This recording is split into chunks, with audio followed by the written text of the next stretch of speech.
The Yankees. He said something about the Yankees. Folks, welcome back to the show where we love to say stuff about the Yankees, whether it's good, whether it's bad. But so far in 2025, it's been a lot of positivity. So let me get the two guys who believe in the power of positivity, Carter, Cooper, our twin stripe reporters. June 9th, how are we doing today, boys? Good, how are you? Doing well, doing well. So I know obviously it's not all smiles and rainbows after that weekend series against the Red Sox, but at the end of the day, you guys did get to go to the game. How was that experience? How was Red Sox Yankees this past weekend? The two losing games, so Of course, I know. It's okay. Listen, I'm not holding you guys accountable. When our pitching allows 10 plus runs, we know that things get crazy. But how was the experience at the stadium? Oh, yeah, very fun. There was half the stadium was Red Sox fans. I'm not even kidding. Yeah, I think that after all the years, I know that Red Sox have had the recent success, obviously, but when you look at the history of the organizations, I think that's why you see maybe a few more Red Sox fans at the stadium than you saw maybe 10 to 15 years ago when I was your guys' age. Yeah, but we saw a lot of homers, so. A lot of homers and a lot of offense, for sure. And that's kind of been the 9-game stretch. We talked about it the last time we kind of joined forces. It was late May. The Yankees were 15 games above 500. They're still right about there. But it's been kind of an up and down stretch. These are going to happen throughout a season. With that said, Carter, Cooper, what's sticking out to you guys? What have you seen from the Yankees over these past 2 weeks that's maybe a little bit different than the first 2 months or maybe stuck out to you guys? I mean, some up and down pitching. Rodon, before the start, I think against the Red Sox, he actually didn't do that bad. I mean, a few walks killed him, but the Campbell home run was just short porch. Most stadiums, that's not a home run, that's caught. But he didn't play terrible, so you just need optimism for Rodon. Yarbrough just didn't have it on Saturday, just up and down. I don't know what Yarbrough had, boys, but he definitely didn't have it. Didn't have it. But if the offense keeps playing like this, they're going to win some games. They're definitely going to be a contender. So if pitching needs to be a little bit better. Well, yeah. Well, we talked about it the last time we talked. We were here 2 weeks ago, and we were talking about how the Yankees pitching had been outstanding. Yarbrough had been dealing. Fried, Rodon were automatic. When you play 162 games, even when you have great starters that amass 15 plus wins each, there's going to be stretches in the road. So I think when we look at it, if this was our stretch, where it was a little bit of some adversity, obviously you had the stretch against the Dodgers. I don't think losing. I was actually pretty proud with the fact that we went out on that Sunday and avoided the sweep from the Dodgers. So I was happy with that. But you look at a bad stretch of games, I think we're going to take a bad stretch at 4-5 with how hot this team can get, right, boys? Yeah. Also, they're 4-0 this year, facing a sweep. So very, very good there. Mentally tough for sure. They do not want to get swept out. A lot of strength there. So with that said, the lead has gotten a little tinier, a little smaller in the AL East, but that's also because we have some other teams playing well. I know we were looking at it in the beginning of the year, wondering what the heck was going on, but up north in Toronto, those guys are finally playing some baseball, boys. Yeah, I mean, they're not as of like a complete team. I mean, they have Vladdy and Bichette, but Santander too. But they don't have all the pieces. Only top of the lineup. Andre Menez has been terrible. I mean, their pitching has been pretty good though. So yeah, they have a lot of holes. The Yankees have some holes too. Second base, third base, not really third base. Right-handers. Yeah, not third base now. Jazz back. Jazz good. Mm-hmm.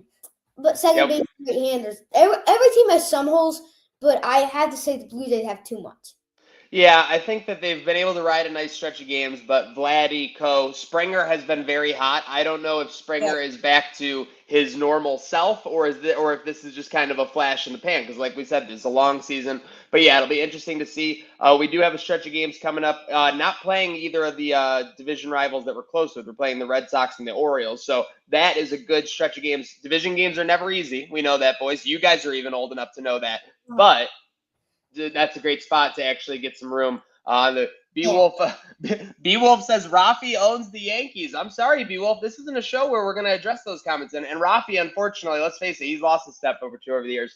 With that said, a step or two over the years, we need someone to step up in this lineup clearly because, like we said, guys, the hitting has been good, but overall, we need someone to step up and get us back to our winning ways. Who do you think you guys are looking at? Is it the returning Jazz? Is it Ben Rice, who's been struggling for the first time all season? Who do you guys looking at in the lineup to maybe step up for the Yankees in this second half of June? I have to say Volpe just because he's come up so short in some very big situations, especially against the Mets. And I know that was kind of a long time ago. But with the bases loaded, he's striking out. With runners on, he's not doing very well. Yeah, with the fastball's going right by him. But I think LeMahieu, since coming back, he's been up and down. Had the home run yesterday.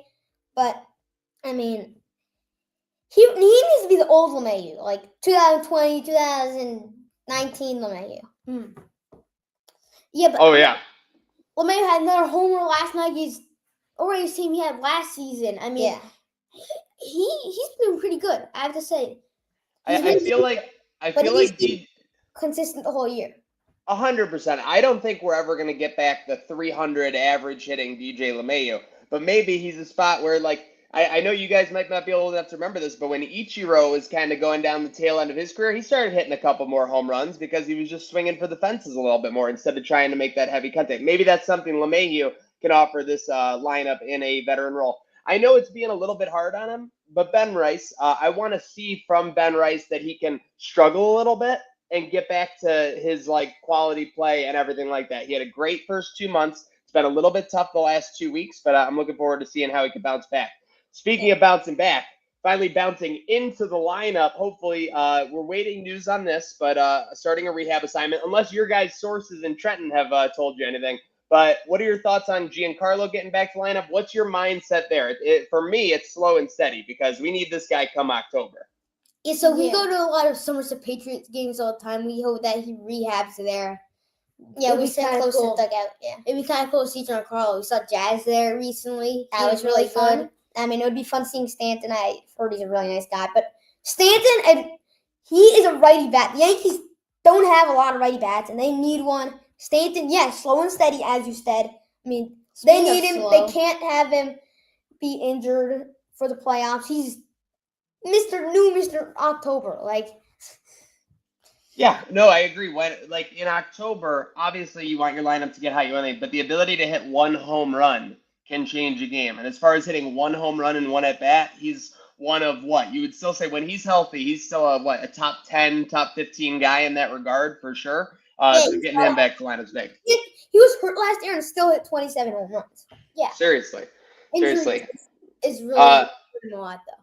So we'll see if Giancarlo can deliver for us. Let's talk real quick. He left. Did your computer die? No, we're still on it. Sorry, boys. I got zapped out of there. We'll blame the internet. It was probably some Red Sox hacker.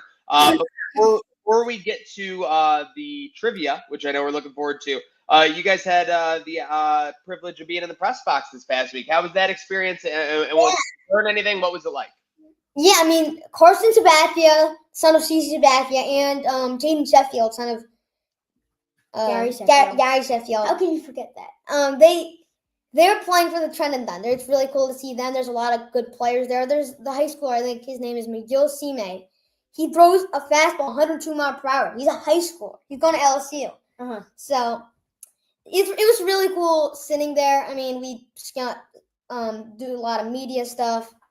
Interviewing some players. Yeah, and it's a draft league team now. It's no longer Yankees Double A. It's young guys looking to get drafted and go get a good college, something like that. Yeah, old prospects. Okay. So it's like the movie Summer Catch with Freddie Prinze Jr. You guys ever seen that one? Yeah. Okay. He leaves the perfect game. Sorry, Jessica Biel. I'd be staying to finish my perfect game. I'll call you after. All right. With that said, though, I know we're getting into it. And speaking of getting into it, let's get into some trivia. Now, this is a one-shooter. We're going to stay on the hot topic of the Yankees right now, and that is Aaron Judge's batting average, hovering just below 400, I believe, maybe above 400 with that last night performance, but we'll see right around there. So with that said, obviously, historically, there have been some great Yankees batting average seasons, boys. Babe Ruth, historically, for the Yankees, I think hit like 349 or something, when he was in pinstripes. So that was just a preface. Don't worry. So for their Yankees career, who have the top 5 batting averages for the Yankees over the last 30 years? So since 1995, what players in their Yankee career have had the top batting average? I know you'll get a couple of these, but I'm seeing if you can get all 5. I think Jeter. Yeah, Judge and Jeter. Yep. Okay, so sorry, I didn't count Aaron Judge because I know it's about Aaron Judge. So 5 besides Aaron Judge. Got it. So So Jeter is right. is Bernie Williams and Paul O'Neill in there? Bernie Williams and Paul O'Neill are both in there. So now you're down to your final 2. Is it A-Rod in there? Not A-Rod. I guess. It's okay. What's his name? Brett Gardner. Not Brett Gardner. So this guy, let's see, let's get a hint. This guy was a longtime Yankee. And I would say the thing about him was he left kind of controversially for a very, very big contract.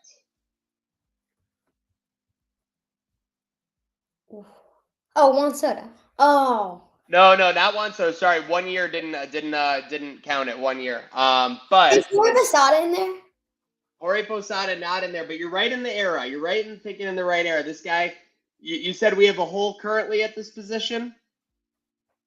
Second base. Not much. Not, come on, you gotta think swagger. This guy was a lefty. He was awesome. He was almost like Juan Soto before Juan Soto. Soriano. That's it. Not Alfonso Soriano. I know. You guys know this guy. That's why it's so funny to me. How? 24? 20 what? Number 24? Oh, number 24. I'm like, 24. Tino Martinez? Tino. No, nope, close. I know that's the 90s there. Second baseman? Robinson Cano. Oh, that's it. Darn it. Okay, so Robinson Cano, and then there's one more. This is an outfielder. He was the 2009 World Series MVP. Hideki Matsui. So you get 4 out of 5. You know, that makes me feel good. I'm sorry. I'm in the booth. I'm trying to stump these guys, Carter and Cooper, left and right. So when I get one, that's one. But they got 4 out of 5. Congratulations, boys. Well done on the trivia. And then we got Lookahead. We got Royals. We got Bobby Witt. Speaking of batting average, that's a guy who could be a 400 guy at some point in his career. Then we got obviously the Angels and the Red Sox again. So out of these 3 series, are you looking at the Red Sox ones the most? Definitely. But we swept the Angels and the Royals already this year, so I think we could do that again. I mean, the Red Sox don't look like the best team in the world, so we could sweep them. I think we could maybe win all these games.